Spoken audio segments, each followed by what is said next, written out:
Rasulullah SAW dalam dakwah beliau mengingatkan tentang bahayanya kebid'ahan. Beliau sampaikan dalam khutbah, beliau ingatkan dalam ceramah. Begitu juga para sahabat mengingatkan perkara tersebut. Tetapi cuman satu kalimat dibungkus yang namanya bid'ah itu sekarang semua jadi halal. Apa kalimatnya?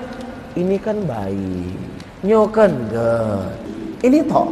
Semua perkara yang diingkari oleh Rasul, perbuatan bid'ah menjadi halal karena cuman diganti kalimat saja. Luar biasa ya.